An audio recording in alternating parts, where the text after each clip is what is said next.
Septiembre, día séptimo del año 2019 de la encarnación de nuestro Señor Jesucristo. Sin novedad en la posición, la silla del bienaventurado Pedro continúa vacante desde la muerte de su santidad Pío XII el 9 de octubre de 1958. Santa Regina, Virgen y Mártir. Tiénese por cierto que la ciudad de Alisa, en el obispado de Autun, condado de Borgoña, o Alexia, en el país de Duesnois, parte de la provincia de Auxois, cerca de la ciudad de Flavigny, tan famosa en su historia por el sitio que le puso Julio César casi 52 años antes del nacimiento de Cristo, y tiénese por cierto, vuelvo a decir, que la ciudad de Alisa, hoy Alexia, fue patria de Santa Regina, una de las más ilustres mártires del tercer siglo. Nació por los años de 258, de padres tan distinguidos en el país por su nobleza como por su ciega adhesión a las supersticiones de los gentiles. Pocos días después que nació, perdió a su madre, y su padre, Clemente, se vio precisado a darla a criar a una ama que por dicha era cristiana, sin que el padre idólatra, furioso y encarnizado, supiese palabra de eso.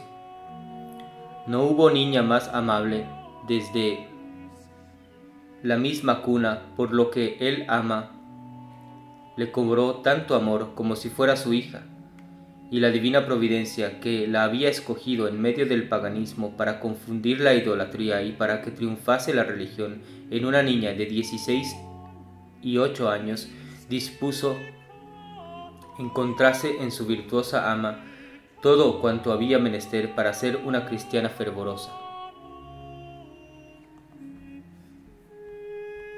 Las primeras lecciones que le dio fueron sobre la religión, y apenas sabía Regina explicar su pensamiento con la lengua balbuceante cuando decía que quería ser cristiana. Fuelo con efecto, porque el ama, después de haberla instruido en los primeros principios de la religión, la hizo bautizar secretamente, y habiendo mamado con la leche de las verdades del cristianismo, crecía en sabiduría y en virtud, al paso que iba creciendo en edad, siendo todo su gusto oír hablar del valor de la virginidad y de la gloria del martirio.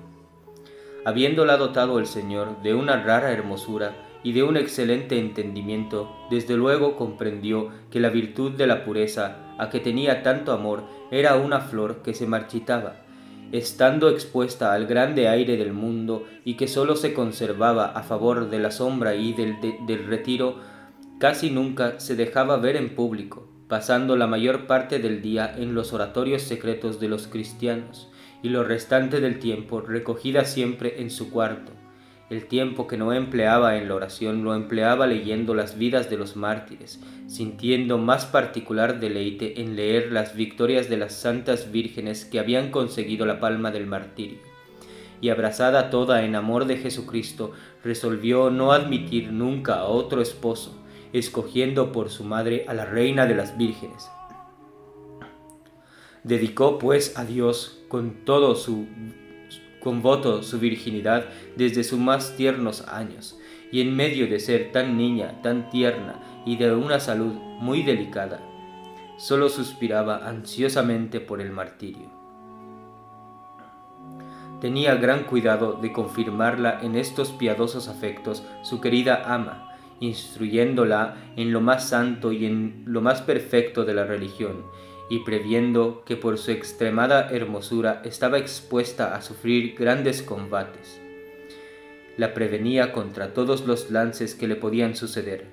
Nunca mostraba Regina mayor resolución que cuando le pintaban con viveza los más espantosos suplicios y los más crueles tormentos.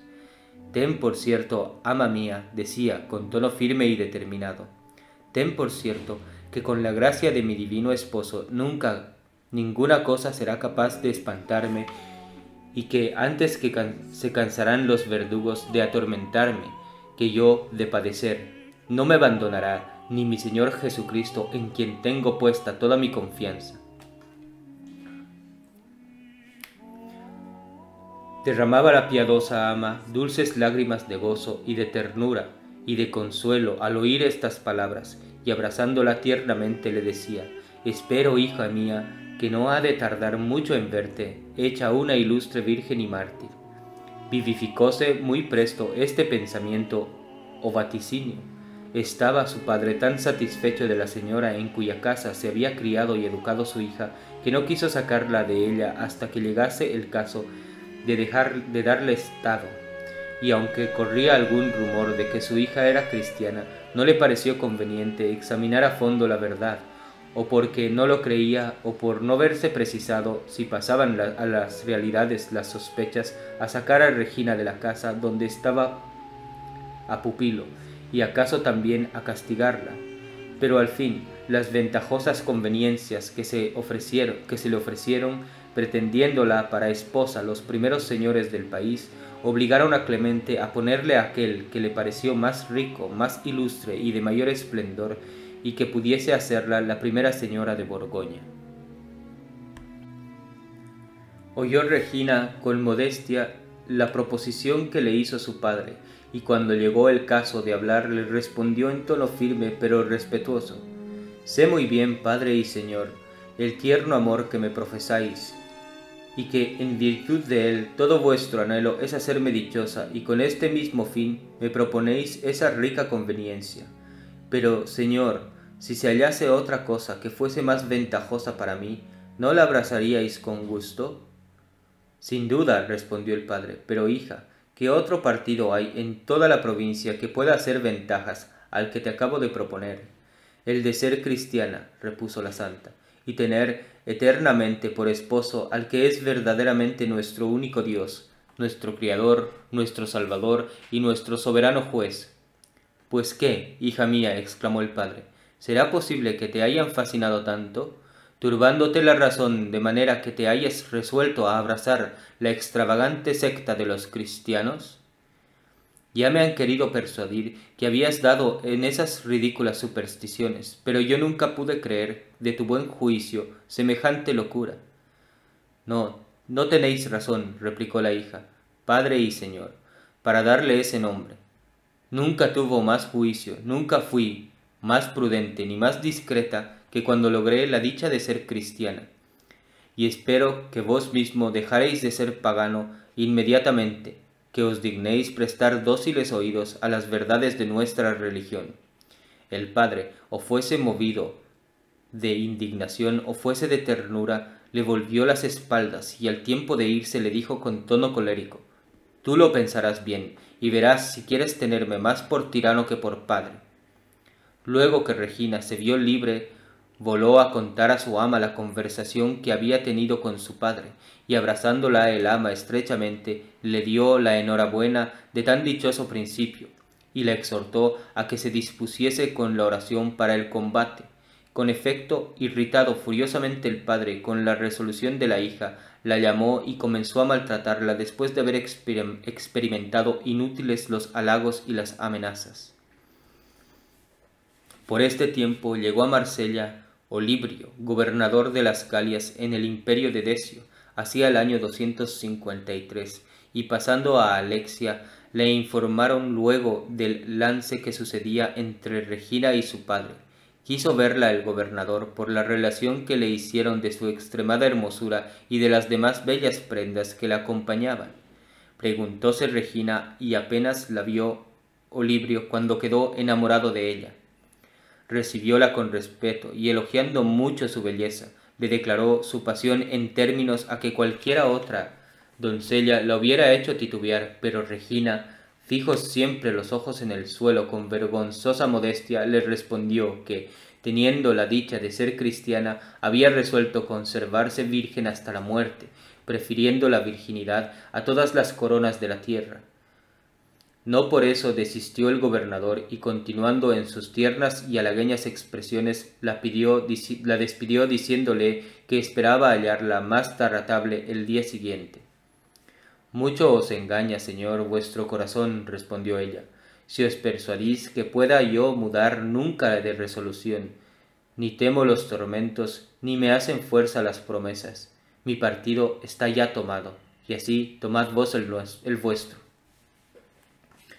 Habíala ya retirado a su casa el padre de la santa, y habiéndose valido sin fruto de todos los artificios imaginables para pervertirla, echó mano de los más duros tratamientos, pero como vio que nada adelantaba él mismo, por una especie de desesperación, la fue a delatar al gobernador de las Galias. Mandóla éste comparecer otra vez en su presencia, con resolución de intimidarla, y aun de valerse de los tormentos para vencerla, pero sola su vista la desarmó y le ablandó el corazón. Hablóle en términos igualmente atentos, tiernos y respetuosos que la primera vez, aunque tomando después un tono algo más serio, le dijo: «¿Es posible, señora, que una doncella de vuestro espíritu, de vuestro mérito y de vuestra calidad se abata, se envilezca tanto, que quiera ser sierva de un miserable Galileo, muerto por sus delitos en un afrentoso madero y fundador de una extravagante secta, que sólo tiene por secuaces esclavos viles y miserables?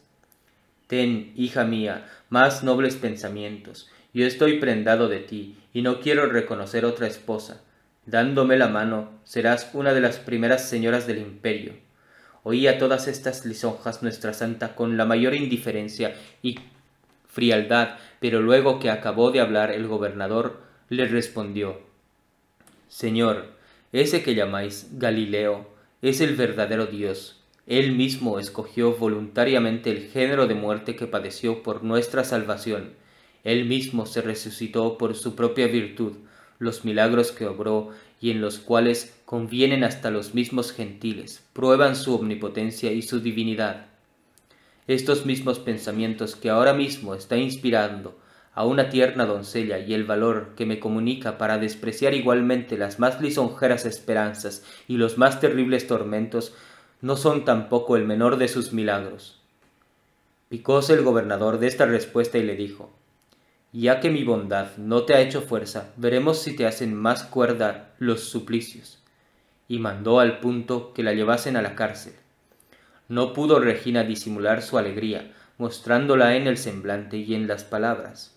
Encerrada en el calabozo, pasó toda la noche en oración, colmándola el Señor de consuelos celestiales que le encendieron el fervor y le inspiraron nuevo aliento, comenzando desde entonces a esperar que lograría la dicha de morir virgen y mártir. No le sufrió el corazón a Olibrio el tenerla en la cárcel por más tiempo. Su pasión condenaba su dureza, dándole esperanzas de que al cabo la vencería su ternura y su constancia. Mandóla pues traer a su presencia y le habló con más cariño, con mayor eficacia que nunca, suplicándola que no quisiese oponerse con obstinación ni a su propia fortuna ni a la mayor dicha del mismo Olibrio, y no omitió medio alguno de los que podían contrastar su firmeza. Agradecióle la santa cortesanamente todas sus atentas y cariñosas expresiones, pero en punto de religión, sobre la resolución en que estaba no admitir jamás otro esposo que a su Dios, le habló en términos tan precisos, tan determinados y tan generosos, que salió fuera de sí el gobernador, y convirtiéndose en furor toda su amorosa pasión, mandó que le metiesen el cuerpo dentro de un arco de hierro, que se conserva el día de hoy en el monasterio de Flavigny, el que estaba cerrado con un candado pendiente de una cadena del mismo metal, y la cadena prendida a la pared por uno y otro extremo. Tenía Olibrio que hacer un viaje a Alemania y dejó orden para que en aquel mismo estado la mantuviesen en la cárcel hasta su vuelta, a no ser que renunciase la fe y abrazase la idolatría. Era verdaderamente cruel este nuevo suplicio, en el que estuvo la santa cerca de un mes sin poder sentarse ni echarse, continuamente día y noche en una postura tan incómoda y padeciendo grandes combates por todo este largo tiempo. Su padre, sus parientes y todas las personas de distinción que había en Alisa acudían sin cesar a la cárcel, dando fuertes asaltos a su fe y a su heroica constancia, pero aquella tierna doncellita de 15 años se mantuvo inmoble, y tanto que, cuando Olibrio volvió de su viaje, no quería creer que perseverase en sus primeros propósitos, y la mandó comparecer delante de sí. Luego que la vio, revivieron en su corazón el amor y la ternura, y la rogó, la solicitó, la conjuró por los más fuertes motivos y respetos que renunciase a la religión cristiana, pero experimentando inútiles todas sus tentativas, mandó que la tendiesen en el potro, que despedacen a azotes su delicado cuerpo con ramales armados de puntas aceradas, y que la atormentasen con la mayor crueldad que fuere posible. Había concurrido toda la ciudad a un espectáculo tan horroroso, y apenas vio la gente correr la sangre de aquel tierno y delicado cuerpo, cuando se levantaron de todas partes tales gritos y alaridos que atemorizaron y aún enternecieron al tirano. Mandó cesar aquel granizo de azotes y que volviesen a la cárcel a la santa. Pasó en oración toda la noche, y la consoló el Señor con una visión. Vio una cruz de prodigioso tamaño que llegaba de la tierra al cielo, y en lo más elevado de ella una hermosísima paloma, cuyo resplandor y hermosura disipó luego toda la lobreguez del calabozo. Al mismo tiempo oyó una celestial voz que lo decía: Buen ánimo, digna esposa de Jesucristo, tu virginidad y tu paciencia te han merecido ya una corona que presto recibirás. La cruz te servirá de escala para subir a la gloria que ya tienes preparada. Luego que oyó Santa Regina esta voz, se le desvanecieron todos los dolores y se sintió animada de cierto nuevo y más vigoroso aliento. El día siguiente, pareciéndole a Olibrio que era desaire y sonrojo suyo mostrarse vencido por una niña de 15 años, mandó que aplicasen fuego a todas sus llagas, abrazándola con hachas encendidas, y para que le fuese más sensible este tormento, ordenó que la metiesen después en una tinaja de agua fría. En ninguno de los tormentos sintió la santa el más leve dolor, y como el pueblo estuviese asombrado de su alegría y de su tranquilidad, no cesaba Regina de persuadirle que todo era efecto del poder de Dios de los cristianos, el cual convertía en delicias los más espantosos y los más horribles suplicios. Cuando estaba exhortando al pueblo a que se convirtiese, vio la misma paloma que había visto en la cárcel, la cual traía en el pico una preciosa corona que le puso blandamente sobre la cabeza, y al mismo tiempo se oyó una milagrosa voz que le decía: Ven, Regina, ven a reinar enteramente en el cielo con tu divino esposo, ven a recibir el inestimable premio debido a tu perseverancia. Fue oída esta maravilla de todos los circunstantes, y se convirtieron 850 personas, cuyo suceso hizo temer al gobernador alguna sublevación, y mandó que al punto le cortasen la cabeza. Así consumó su glorioso martirio esta joven heroína cristiana el día 7 de septiembre hacia el año de 253, en el imperio de Decio.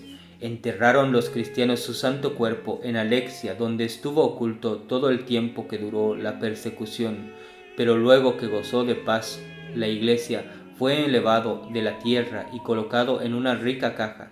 Edificóse al principio una capilla en su honor, y poco después un monasterio que poco a poco pasó a ser una pequeña villa con el nombre de Santa Regina, por haberse multiplicado los edificios para recoger a los muchos que concurrían atraídos de su devoción, para implorar la poderosa intercesión de la santa en todo género de enfermedades.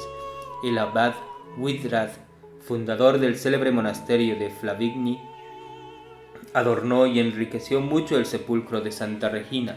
En el año de 864, Egil, abad de Flavigny, con permiso del rey Carlos el Calvo y con licencia de Jonás, obispo de Autun, trasladó el santo cuerpo a la iglesia de su monasterio con grande pompa y solemnidad.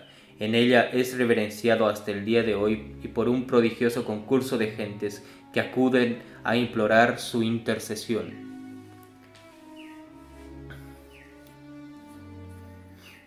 Martirologio romano. En Nicomedia, la fiesta de San Juan mártir, quien viendo fijados en las esquinas de la plaza pública los crueles edictos contra los cristianos, inflamado por una fe ardiente, los arrancó e hizo pedazos, refiriendo el caso a los emperadores Diocleciano y Maximiano que se hallaban entonces en la ciudad. Le hicieron sufrir todo género de suplicios, y sin embargo el santo varón lo sufrió con nobleza y con tanta serenidad que ni la menor muestra de tristeza se notó en su semblante. En Cesarea, de Capadocia, San Eupsico, mártir, que fue acusado bajo el emperador Adriano de ser cristiano, por lo que le pusieron en la cárcel. Luego que fue puesto en libertad, vendió su patrimonio, de cuyo precio dio la mitad a los pobres y la otra mitad a sus delatores, como a bienhechores. Mas preso de nuevo, le desgarraron el cuerpo bajo el juez Sapricio y le hicieron mártir de una estocada. En Pompeyópolis, de Sicilia, San Sosonte, mártir, quien habiendo sido arrojado al fuego bajo el emperador Maximiano, entregó su alma a Dios. En Aquileia, San Anastasio, mártir, en tierra de Autun, Santa Regina, virgen y mártir, la cual, habiendo sufrido bajo el procónsul Olibrio los suplicios de la prisión, del potro y de las hachas encendidas, fue condenada a la pena capital, puerta por donde entró a abrazar a su celestial esposo. En Troyes, San Mesniero, diácono, y sus compañeros mártires, entregados a la muerte por Atila, rey de los hunos. En Orleans de Francia, la muerte de San Euberto, obispo, que fue primero subdiácono de la Iglesia romana y luego fue milagrosamente designado por una paloma para que fuese pontífice de la Iglesia arriba citada. En las Galias, San Autal, obispo y confesor. En Chalons del Marne, San Alpino, obispo. En la diócesis de Albi, Santa Carema, virgen. En Toul, San Goslino, obispo. En Metz, el venerable Thierry, obispo, fundador de San Vicente. En Amisa de Palfagonia, los santos mártires Fegonte y Eucarpo. En Agulstad, en Inglaterra, San Alcomondo, obispo de dicho lugar. En el marquesado de Saluces, San Jafroi, venerado como mártir en dicho país. En Portugal, San Godfrodo, canónigo reglar. La misa es en honra de la santa y la oración la siguiente. Oh Dios, que entre las otras maravillas de tu poder hiciste llevar la corona del martirio aún en el sexo más frágil, concédenos la gracia de que, siguiendo el ejemplo de tu Virgen y mártir Santa Regina, cuya fiesta celebramos, podamos caminar a ti por medio de su imitación. Por nuestro Señor Jesucristo, tu Hijo, que vive y reina contigo en unidad del Espíritu Santo, Dios, por los siglos de los siglos. Amén. La epístola es del capítulo 1 de la primera que escribió San Pablo a los Corintios. Hermanos, considerad vuestra vocación, porque no la hicieron muchos sabios según la carne, no muchos poderosos, no muchos nobles, antes bien, Dios eligió las cosas estultas del mundo para confundir a los sabios, y las cosas débiles del mundo eligió Dios para confundir a las fuertes. Y las cosas vastas del mundo y despreciables eligió Dios y aquellas que no son, para destruir las que son, a fin de que ningún viviente se gloríe en presencia suya. Vosotros, empero, sois de él en Cristo Jesús, el cual ha sido hecho por Dios sabiduría para nosotros, y justicia y santificación y redención, por lo cual, según lo que está escrito, el que se gloria, glóriese en el Señor. Nota: muestra San Pablo en este capítulo que la sabiduría o la prudencia del mundo es reprobada y que los sencillos son los escogidos, porque consistiendo la salvación en la muerte de Jesucristo, que reputó el mundo por locura, y reservándose la virtud y la sabiduría de Dios para los que creen en él, era consiguiente que escogiese a lo más flaco, a lo más vil y a lo más contentible.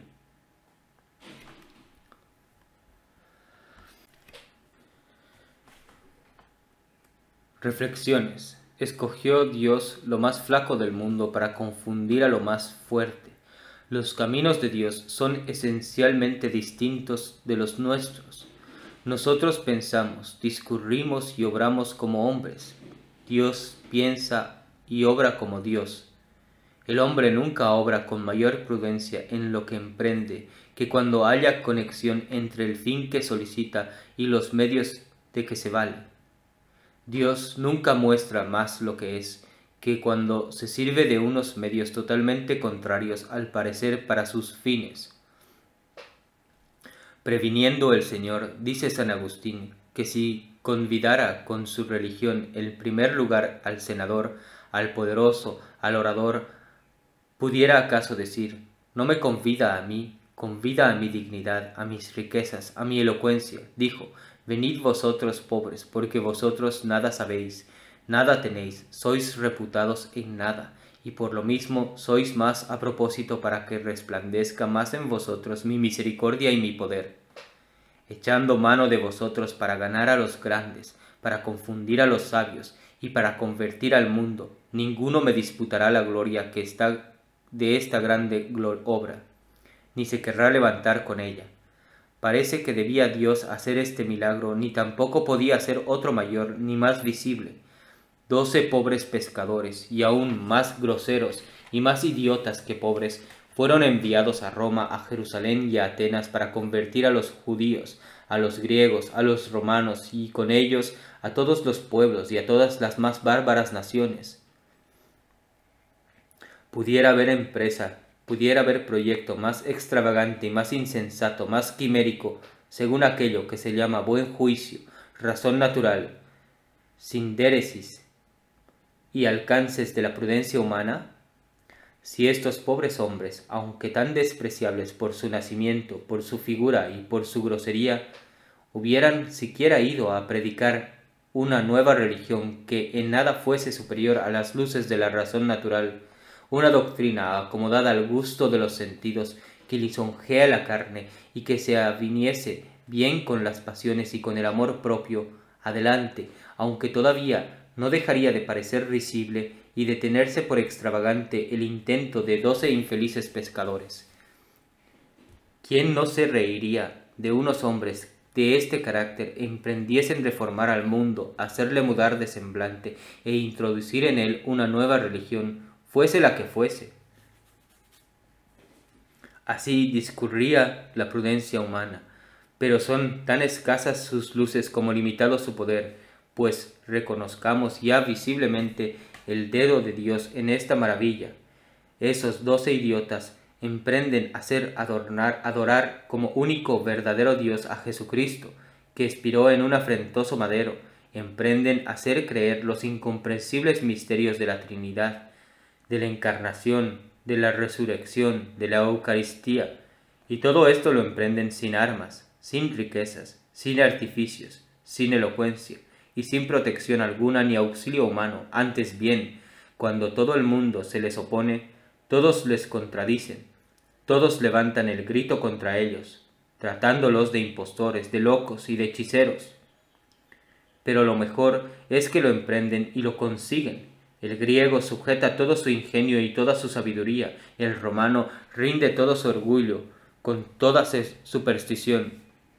El judío depone sus preocupaciones, abátense la tierra, toda la tierra, a toda la tierra los ídolos, trastórnase los altares de los mentidos dioses y comienza el madero de la cruz a ser el objeto de su culto. Conspiran en vano todas las potestades del infierno con todas las potencias de la tierra para ahogar el cristianismo en la sangre de los cristianos. Inútiles esfuerzos, nunca hizo la religión mayores progresos. Búrlanse unas doncellitas de 15 años de los tormentos más crueles, desafían a la barbaridad de los tiranos y hacen triunfar la fe hasta en los últimos atrincheramientos de la idolatría. Licenciosos, que tanto hacéis para sofocar esta misma fe dentro de vuestro corazón, atribuid ahora estas maravillas a los caprichos del acaso, impíos, que ya desterrasteis del vuestro enteramente a la fe, burlaos ahora de estas maravillas y gloriaos de vuestra impía incredulidad, haciendo vanidad de ella. Negadlo todo, no creáis nada, o por lo menos ponedlo todo en duda, como lo hacéis. Andad, andad, que por decirlo así, vosotros seréis cristianos y católicos en el infierno por toda la eternidad. Poderosos de la tierra y ricos del mundo, ¿no fuisteis vosotros los instrumentos de que se valió Dios para fundar su religión? Fuisteis, sí, los estorbos, los impedimentos de que el mismo Señor hizo triunfar gloriosamente a unos pobres hombres sin letras y sin autoridad. Oh buen Dios, y qué carácter de verdad tan notorio, tan impreso y tan señalado lleva consigo nuestra santa religión. En ningún otro milagro se hace tan visible, tan palpable la divinidad. El Evangelio es del capítulo 19 de San Mateo. En aquel tiempo buscaron los fariseos a Jesús para tentarle y le dijeron: ¿Es lícito al hombre repudiar por cualquier motivo a su mujer?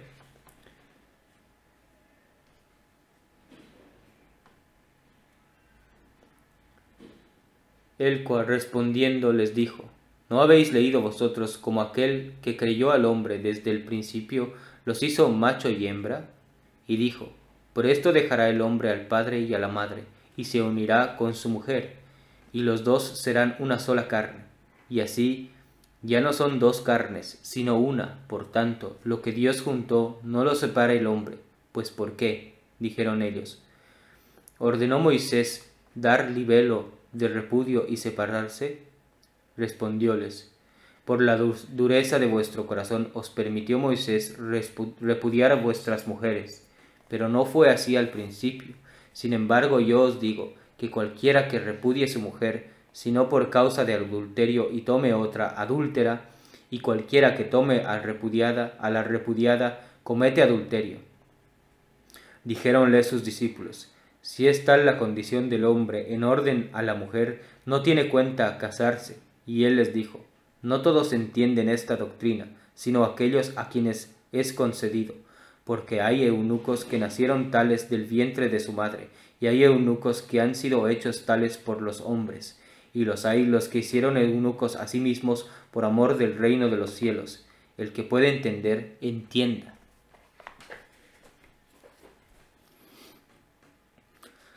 Meditación de la tentación.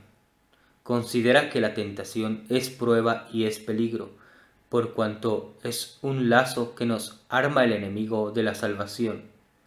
Siendo tan ingenioso como maligno, estudia nuestro humor, nuestro natural y singularmente aquella particular propensión que se tiene a lo malo y a tal determinada especie del mal, es decir, nuestra pasión dominante.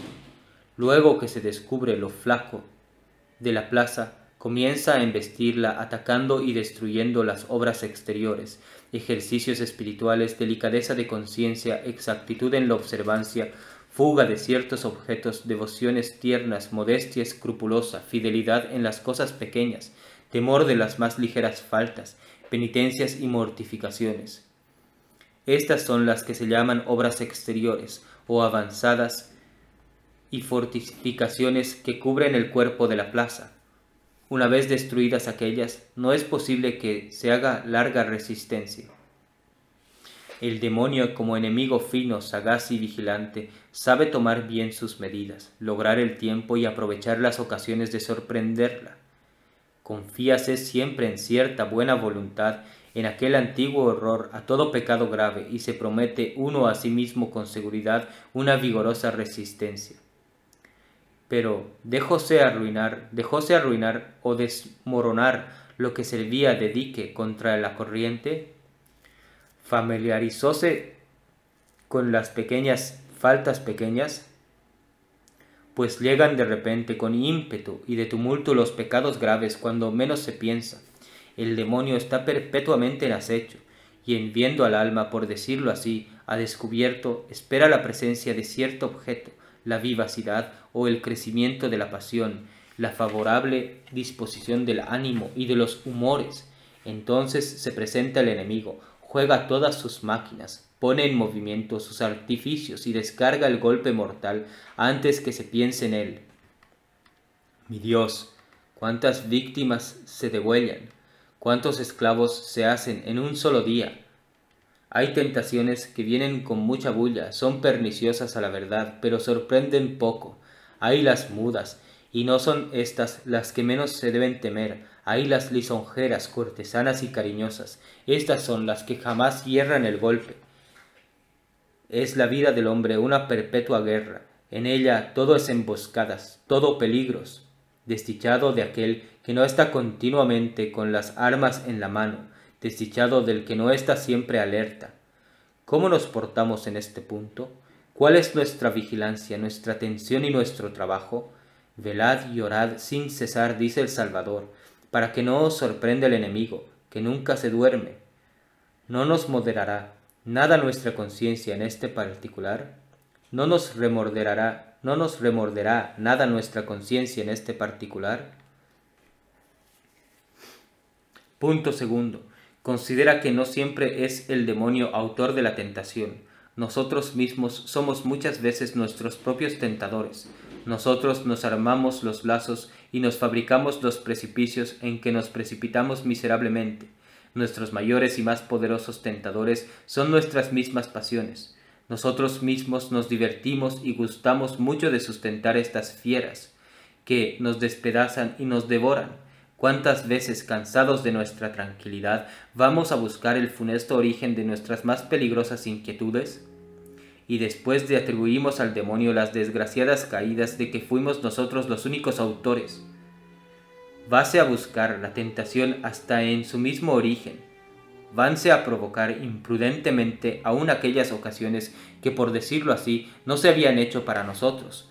Se gasta dinero para comprar los peligros de que por nuestro estado y por nuestra edad estábamos exentos.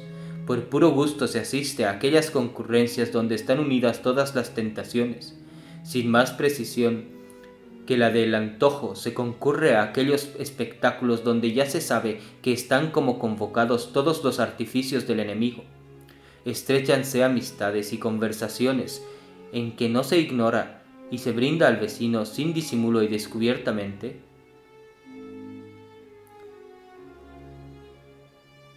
Excítase muy de intento el fuego que ya estaba apagado, y después que el alma se abrasó, se dice que el diablo causó el incendio. Dime, ¿qué fatal necesidad tenías de asistir a esos espectáculos?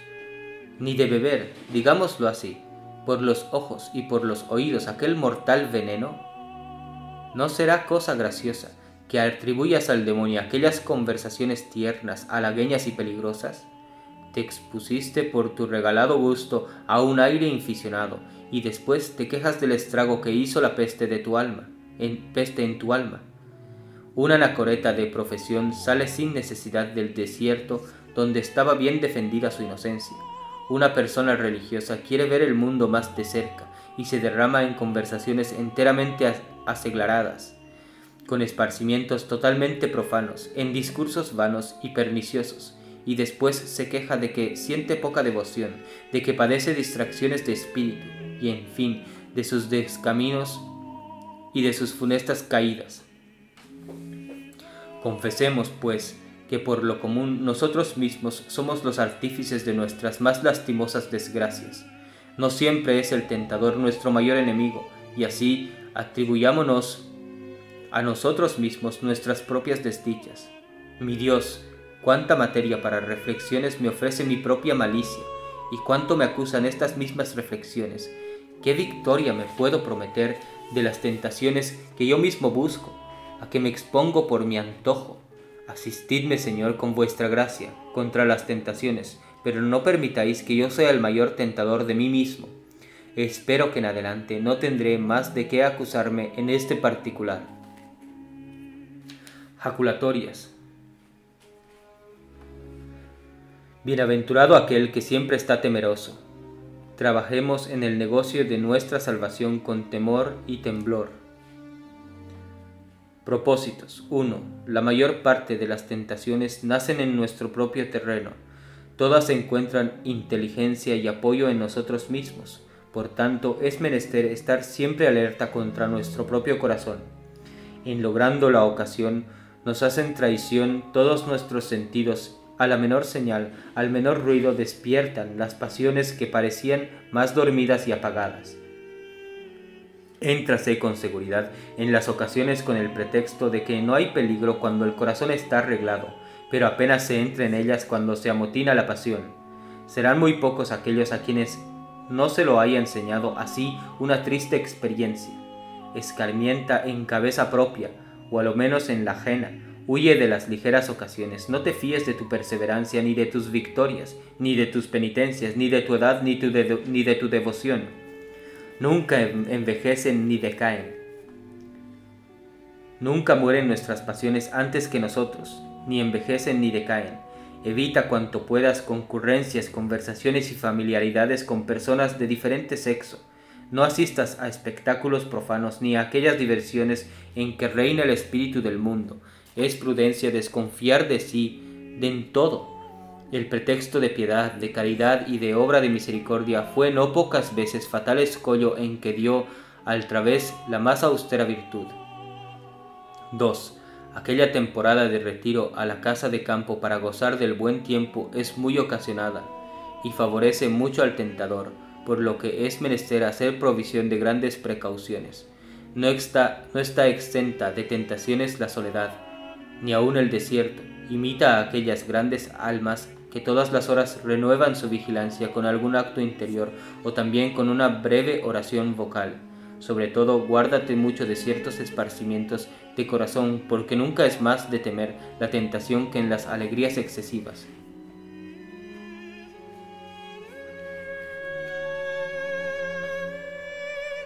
Que el testimonio de esta santa vida sirva de alimento para todo cristiano, que haciendo uso de razón, considere que el celo con que se debe defender la verdadera fe católica no es negociable, que debe ser capaz de llevarnos a la misma muerte y lograr la corona del martirio de ser necesario, antes que aceptar cualquier filosofía falsa, modernista, naturalista o racionalista que conducen indefectiblemente al indiferentismo religioso y al falso ecumenismo, banderas y estandartes de la falsa Iglesia de los últimos tiempos con sede en el Vaticano.